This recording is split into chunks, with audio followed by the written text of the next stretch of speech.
जय मसीह की प्रभु आशीष दे। आज का जो हमारा विषय है कि भविष्यद्वक्ता के द्वारा भविष्यवाणी का परमेश्वर ने क्या वचन बोला है मणिपुर के लिए, इसलिए इस वीडियो को अंत तक देखिए। आप सारी बातों को समझ पाएंगे कि परमेश्वर क्या बात मणिपुर राज्य के लिए कहना चाहता है। परंतु उन बातों को सुनने से पहले आइए हम कुछ बातों को देखेंगे। मणिपुर राज्य की जो हिंसा बढ़ती जा रही है आए दिन, उसके विषय में कुछ अभिनेताओं नेताओं ने टिप्पणी करी है और कुछ शब्दों को बोला है कि ये अच्छा नहीं किया, ये निंदा की बात है, मानवता की हीनता है। और उसके साथ ही साथ हम देखते हैं कई परमेश्वर के दासों ने भी कुछ बातों को बोला। मणिपुर में जो हिंसा हो रही है ईसाई समाज के साथ, मसीह लोगों के साथ, और हम देखते हैं परमेश्वर इस विषय में क्या चुप रहता है या परमेश्वर बोलेगा। मैं एक भविष्यद्वक्ता हूँ, परमेश्वर ने मुझे अपनी सेवकाई दी है भविष्यद्वक्ता की, और कम से कम 3-4 महीने होने जा रहा है। मणिपुर की हिंसा बढ़ रही है, रुक नहीं रही है, और परमेश्वर ने मेरे अंदर इस बात को बोला जो मैं आपके बीच में रखना चाह रहा हूँ। तो आइए हम परमेश्वर की पहली बात को देखेंगे जो परमेश्वर ने बोला है मणिपुर के लिए, हम सभी विश्वासियों के लिए, हम सभी प्रभु के दासों के लिए ये वचन क्या कहता है। हम देखते हैं मत्ती 24 अध्याय उसका 5 पद में लिखा, तुम लड़ाइयों की चर्चा सुनोगे, देखो घबरा ना जाना, क्योंकि इनका होना अवश्य है, परंतु उस समय अंत ना होगा। यहाँ पर बाइबल इस बात को बता रही है कि तुम क्या सुनोगे, लड़ाइयाँ, यानी कि हिंसा को बढ़ावा मिलेगा, हिंसा बढ़ती जाएगी।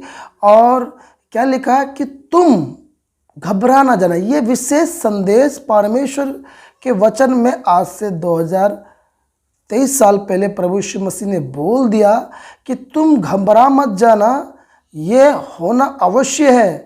ये लड़ाइयाँ झगड़े होंगे यीशु मसीह के आगमन से पहले।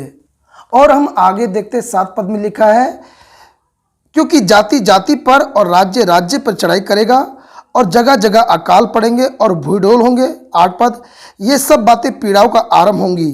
देखिए यहाँ पर लिखा है कि जाति जाति और राज्य राज्य पर क्या करेगा, चढ़ाई, यानी कि लड़ाई करेगा।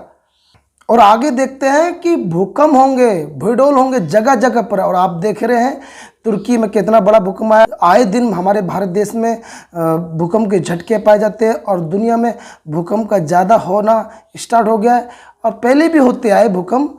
तो ये क्या है, जगह जगह क्या होगा, भूडोल होंगे। और अकाल भी हमने देखा इन दिनों में, श्रीलंका में अकाल पड़ा, पाकिस्तान में अकाल पड़ रहा है। तो ये क्या है, ये पीड़ाओं के आरंभ है यीशु मसीह के आने से पहले, ये संकेत है, ये चीज़ होंगी। तो इनको देखकर हम घबरा ना जाएं। मसीह विश्वासी लोग जो परमेश्वर विश्वास कर रहे हैं, बाइबल को देखें, बाइबल को खोजें, ताकि आप और हम घबरा ना जाएं। हम क्यों घबरा जाएंगे, इस बात के लिए भी हम थोड़ा ध्यान देंगे, क्योंकि न्यूज़ चैनल वाले जो कह होते हैं वो न्यूज़ को बड़ा चढ़ाकर और एक डरावनी वाली बात है को प्रदर्शित करते हैं।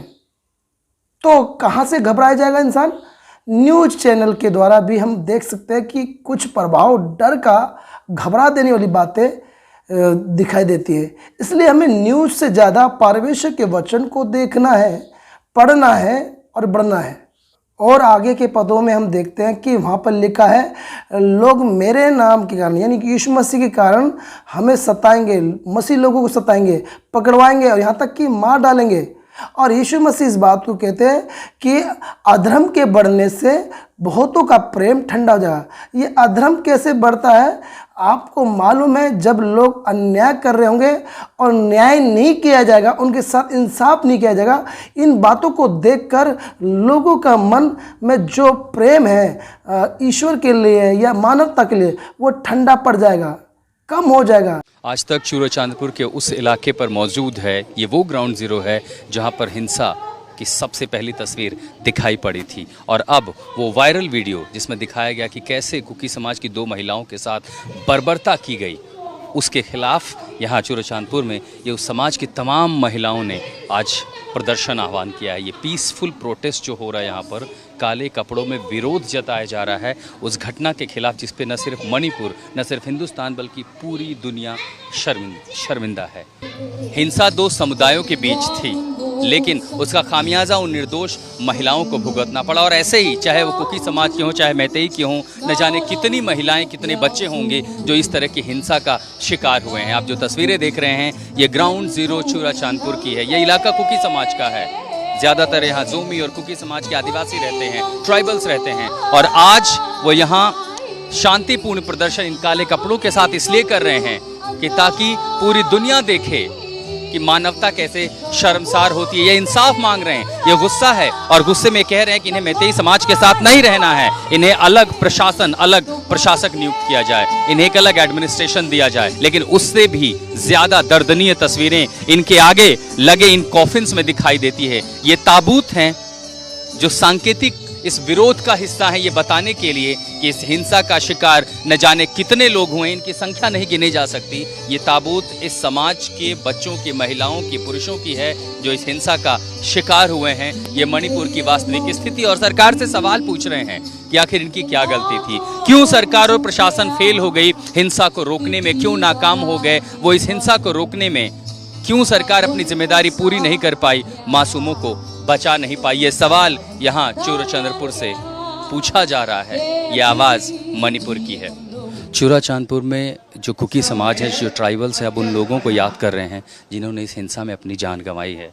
विरोध के साथ साथ उनको याद किया जा रहा है। और ये कौन कौन लोग हैं जिन्होंने अपनी जान गंवाई, यहाँ हम देख पा रहे हैं जाम खोइन बैते, एक सिपाही जो इस हिंसा का शिकार हुए, 19 साल का सिंगसेट, एक लड़का जो इस हिंसा का शिकार हुआ, 60 साल की महिला है, 27 साल का एक और जवान हाउ के पुलिसकर्मी, ऐसा कौन नहीं है, 20 साल की ओलिविया। ये तमाम तस्वीरें, लेकिन सबसे आप देखिए कि कई सारे ऐसे चेहरे हैं जिनकी तस्वीरें नहीं हैं, लेकिन उन लोगों को जिनके बारे में पता चल पाया, उन्हें आज वो लोग याद कर रहे हैं विरोध प्रदर्शन के ज़रिए और आलोचना के साथ सवाल कर रहे हैं सरकार से कि क्यों आप हिंसा को नहीं रोक पाए। ये इतने सारे लोग जो मारे गए हैं, आज आप देख पा रहे हैं कि इन्होंने इसको आवर ट्राइबल मार्टिर्स के नाम से कहा है। और इन तमाम लोगों की याद में ये wall of memory, wall of remembrance बनाया गया है ताकि उन लोगों को ये याद कर सके जिन्होंने इस हिंसा में अपनी जान गंवाई है।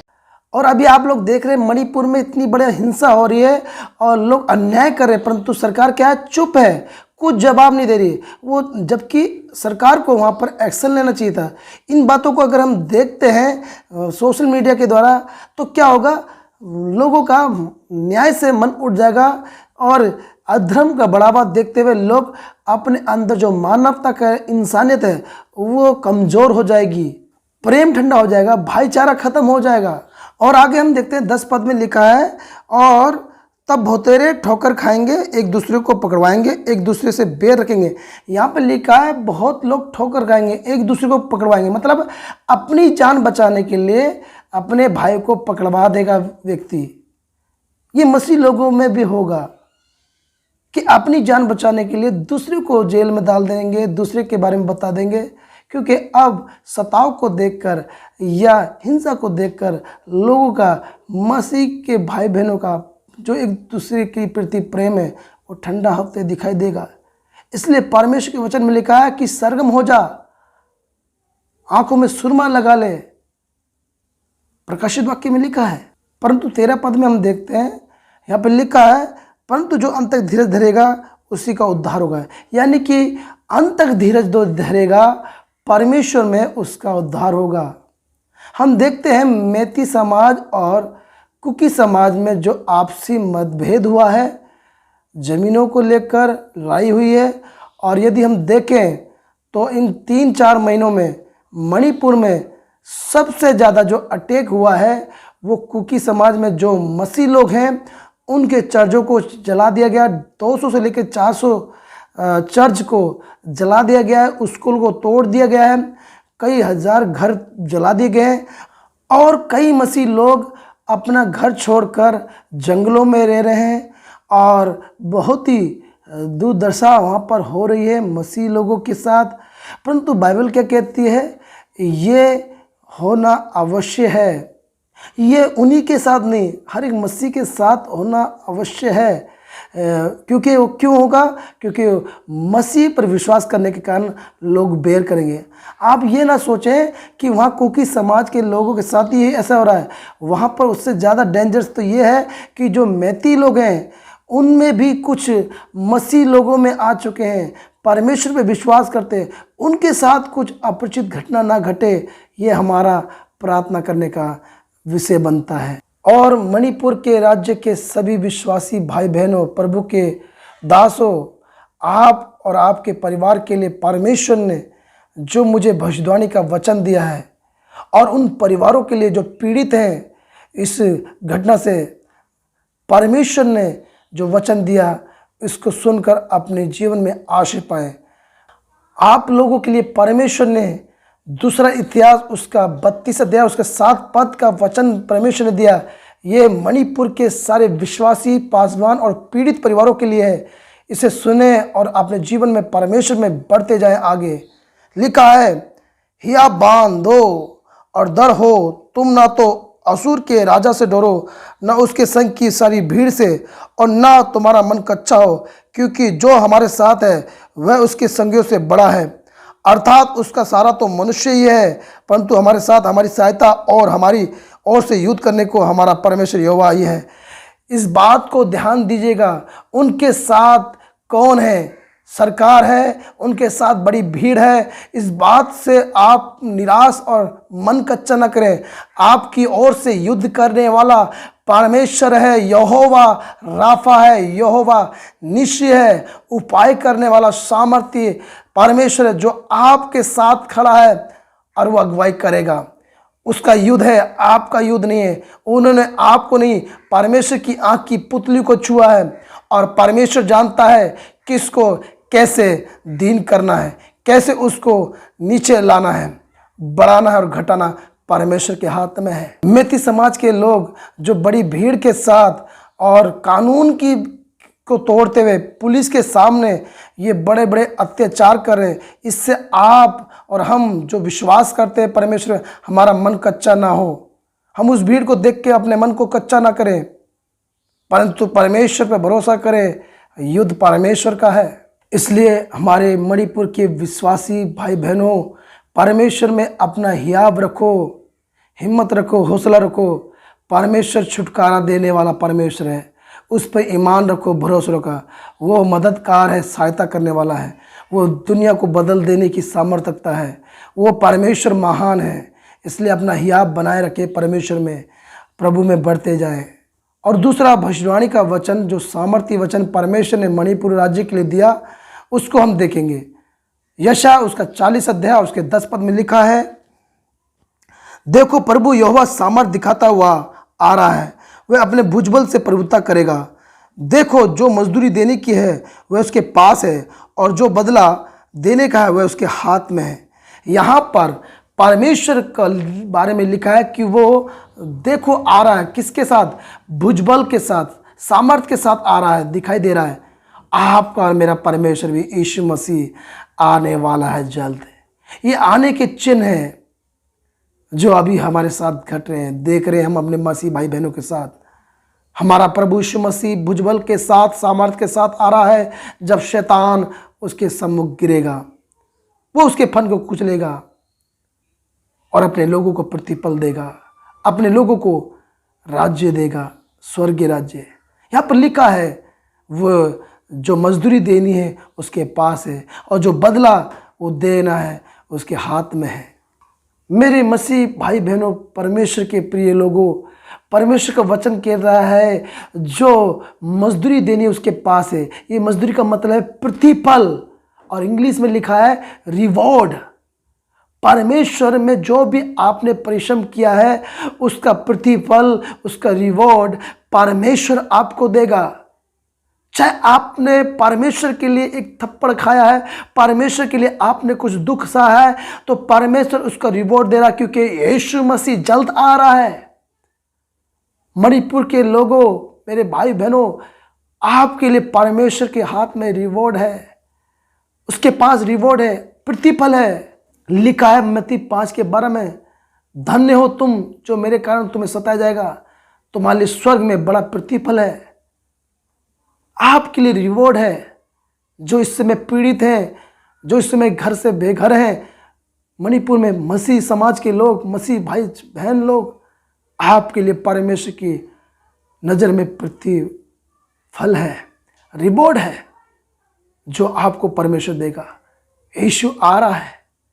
और दूसरी बात हम देखते हैं, यहाँ पर लिखा है जो बदला देना है उसके हाथ में है, परमेश्वर के हाथ में है। यदि आपने परमेश्वर में विश्वास रखकर परमेश्वर को वचन को फॉलो किया है और आपने अन्याय को सहा है, तो ध्यान दीजिएगा, हम देखते हैं कि यदि कोई मनुष्य किसी की मदद करे तो वो उसका एहसानमंद होता है, और जब वो व्यक्ति जिसके ऊपर एहसान किया गया था वो भी उस व्यक्ति के मदद में आता है, काम में आता है, तो वो कहता है कि अब हमारा एहसान बराबर हुआ, यानी कि हमारा बराबर हुआ हिसाब।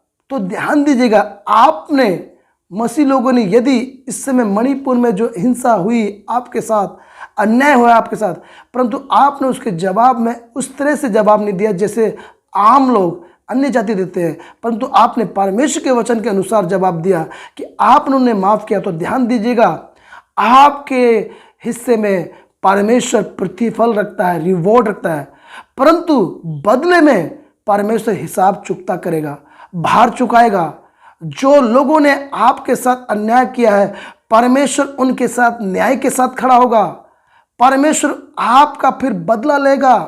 बाइबल में लिखा है, बदला लेना मेरा काम है, मैं बदला लेने वाला परमेश्वर हूँ।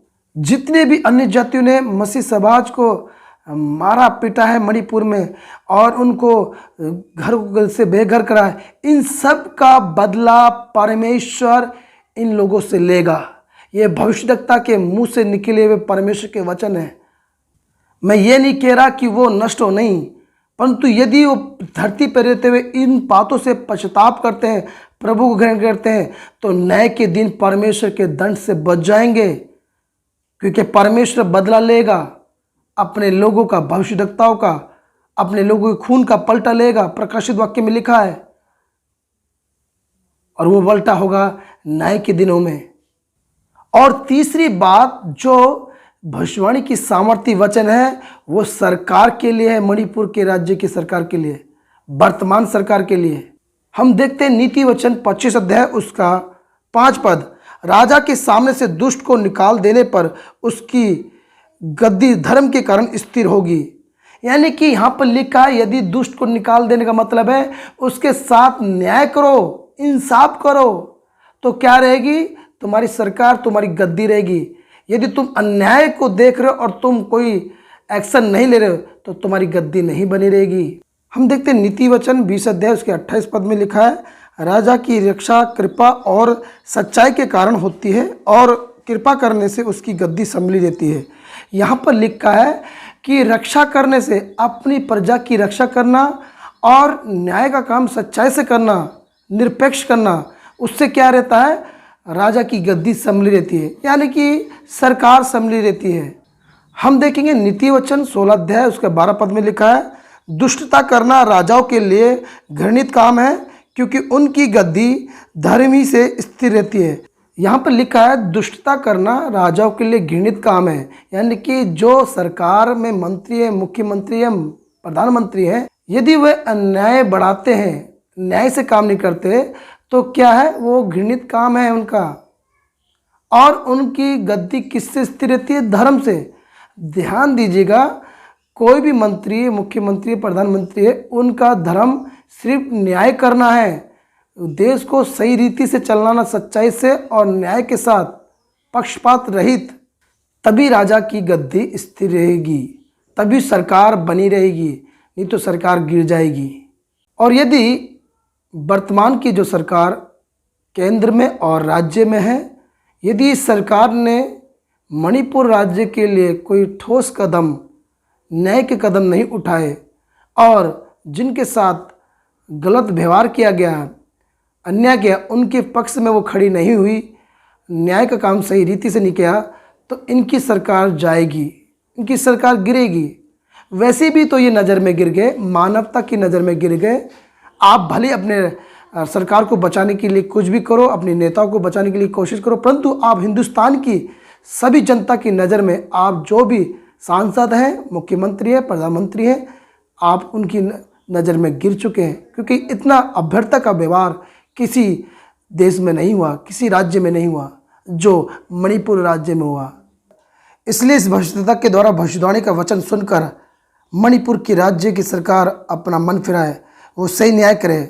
इसलिए बाइबल में लिखा है, अय्यूब की पुस्तक 21 अध्याय उसके 22 पद में, क्या परमेश्वर को कोई ज्ञान सिखाएगा? वह तो ऊंचे पद पर रहने वालों का भी न्याय करता है। इसलिए वहाँ की सरकार सावधान हो जाए, परमेश्वर न्यायी है, आपका न्याय करेगा। इसलिए इन वचनों को सुनकर यदि सरकार वहाँ की सही से न्याय काम करती है तो उनकी सरकार बनी रहेगी, नहीं तो उनकी सरकार गई, परमेश्वर न्याय करेगा। ये भविष्यवाणी है सरकार के लिए वहाँ की। अब चौथी बात, जो भविष्यवाणी की सामर्थ्य वचन है, ये उनके लिए है जो लोगों के मन में ये विचार आ रहा हो या सवाल आ रहा है कि क्या परमेश्वर इन बातों को देखते हुए कुछ नहीं कर रहा, क्या परमेश्वर चुप है? उन लोगों के लिए ये संदेश है। अब ये सवाल हमारे मसीह समाज के लिए भी आता है, हमारे मसीह भाई बहनों के लिए भी, कि वो इस बात को बोल रहे होंगे या उनके मन में सवाल होगा कि हम परमेश्वर पर विश्वास करते हैं और परमेश्वर हमारे साथ है, तो ये विपत्ति हमारे साथ क्यों? तो हम इसको वचन से देखेंगे। न्यायों की पुस्तक से 6 अध्याय उसके 12 पद में जब परमेश्वर गिदोन को बोलता है, अपने दूत के द्वारा संदेश भेजता है कि हे सूरवीर सुरमा, तो वो उस अभिवादन को सुनकर इस बात को बोलता है। 13 पद में जब स्वर्गदूत बोलता है कि तेरे द्वारा परमेश्वर इजराइली को छुड़ाएगा मिदानियों के हाथों, तो गिदोन इस बात को बोलता है। वहाँ पर ये लिखा है कि गिदोन ने प्रभु से विनती की, और सुन, यदि यहोवा हमारे संग होता तो हम पर यह सब विपत्ति क्यों पड़ती? तो यहाँ पर हम देखते हैं, यहाँ पर गिदोन भी बोलता है कि अगर परमेश्वर हमारे संग है तो ये विपत्ति हमारे ऊपर क्यों पड़ी? तो ऐसा सवाल आप लोगों के मन में आ रहा होगा कि परमेश्वर हमारे साथ है या परमेश्वर है तो वो क्या नहीं देख रहा? हम देखते हैं भजन संहिता 94 अध्याय उसके 9 पद में लिखा है, जिसने कान दिया क्या वह आप नहीं सुनता? जिसने आँख रची क्या वह आप नहीं देखता? अय्यूब उसके 34 अध्याय उसकी 21 पद में लिखा, क्योंकि परमेश्वर की आंखें मनुष्य की चाल चलन पर लगी रहती है, वह उसकी सारी चाल चलन को देखता रहता है। अय्यूब 34 के 22, ऐसा अंधियारा या घोर अंधकार कहीं नहीं जिसमें अनर्थ करने वाले छिप सकें। यहाँ पर देखिए परमेश्वर के वचन में लिखा है कि परमेश्वर की आंखें लोगों के चाल चलन को देखती है और कोई भी व्यक्ति उसकी आंख से छिप नहीं सकता, कोई भी अधर्म करने वाला व्यक्ति। और हम फिर देखते हैं यिर्मयाह उसका 16 अध्याय उसका 17 पद में, क्योंकि उनका पूरा चाल चलन मेरी आंखों के सामने प्रकट है, वह मेरी दृष्टि से छिपा नहीं, न उनका अधर्म मेरी आंखों से गुप्त है, इसलिए मैं उनका अधर्म और पापों का दुगना दंड दूंगा। ध्यान दीजिएगा, परमेश्वर से कुछ नहीं छिपा, इसलिए परमेश्वर की आंखें वो देखा सुन रहा सब कुछ है, परंतु वो दुगना दंड देगा अधर्म का, पाप का, जब वो न्याय करेगा।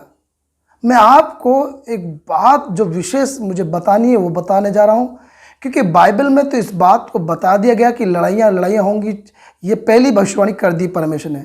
इसलिए हम परमेश्वर की ओर किसी भी प्रकार की सवाल को नहीं कर सकते। और दूसरी बात, परमेश्वर ने 2022 में मुझ पर अपनी इस बात को प्रकट कर दिया था कि हमारे हिंदुस्तान में हिंसा बढ़ेगी, लड़ाइयाँ झगड़े बढ़ेंगे, और ये मैंने पोस्ट किया था। परमेश्वर का धन्यवाद है कि अब यूट्यूब माध्यम से मैं परमेश्वर की जो बातें वचन की है बता पा रहा हूँ, और भविष्य में होने वाली बातों को मैं यूट्यूब माध्यम से बता रहा हूँ। इसलिए परमेश्वर के इस सामर्थ्यशाली वचन को सुनने के बाद हम इन वचनों से आशीष पाए, पवित्र आत्मा अगुवाई करे। आइए हम मणिपुर के लिए प्रार्थना करें। परमेश्वर पिता, हम प्रार्थना करते हैं मणिपुर के राज्य के लिए। तू न्याय करने वाला परमेश्वर है और तू आएगा, अपने लोगों को मजदूरी देगा, प्रतिफल रिवॉर्ड देगा और उनका बदला तू चुकाएगा। परमेश्वर अपना अनुग्रह करें, आशीष दें। यीशु के नाम से मांगते हैं, आमीन आमीन आमीन।